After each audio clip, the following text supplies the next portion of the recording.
Hey friends,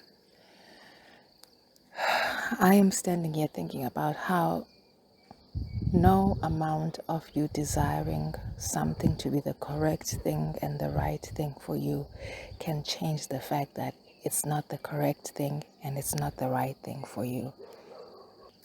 No amount of having that desire changes the facts.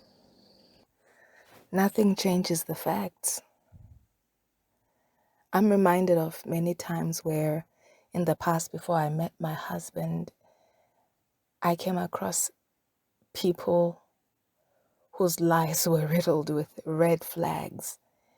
And there is no amount of me desiring to be in relationship with them that changed the fact that they were not the person that God has ordained for me. Those facts did not change. If you're at a crossroads and you can see very clearly that something, someone, a place, a circumstance, there's a desire in you for it to be the correct thing. There's a want inside of you for it to be the correct place, the correct job, the correct person, the correct thing, the place and the thing that you fit into. But it's not it. I hear the Lord say it's not it. And there is no amount of you wanting it to be the thing that is it.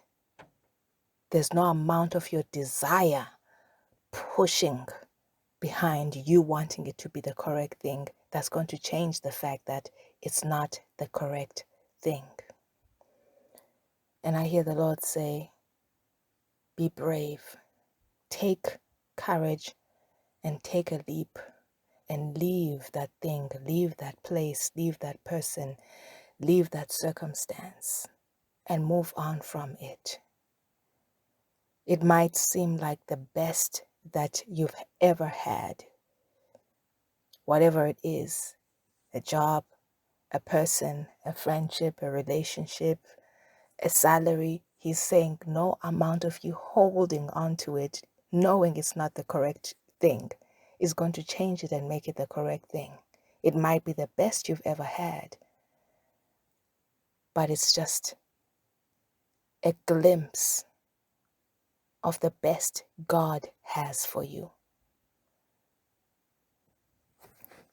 There is no amount of you wanting something to be the correct thing that's going to change it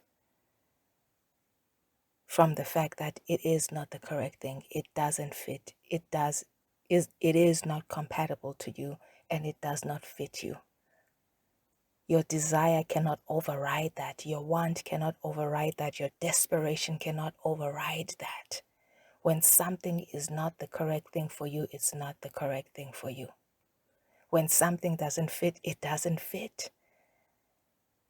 I'm seeing a vision of being in a changing room in a, clothing store, and you keep picking all these clothes that are a bigger size than your actual body or something really small compared to your actual size. If it's too big, it's too big. It doesn't fit unless you're into that look.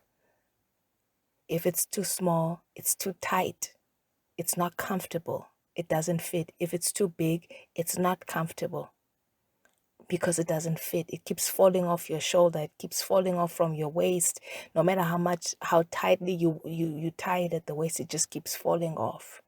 There's nothing safe about it because it's ill-fitting. Let it go. Let go of one to get hold of the other. The key, your key, is the boldness to be willing to let it go.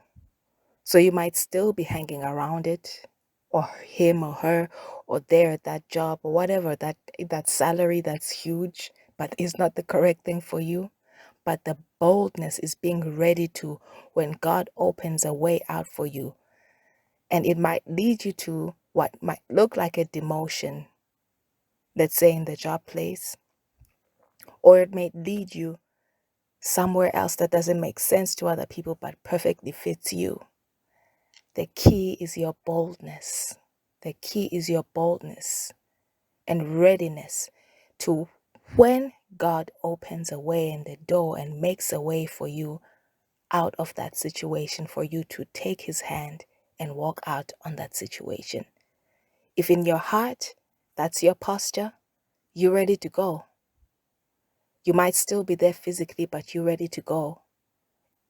And it's okay if you're just waiting on God to come and bring the doorway out, come and usher you out and rescue you, knowing that when he does come, there will be no resistance from you. There will only be yes and let us go. Heed.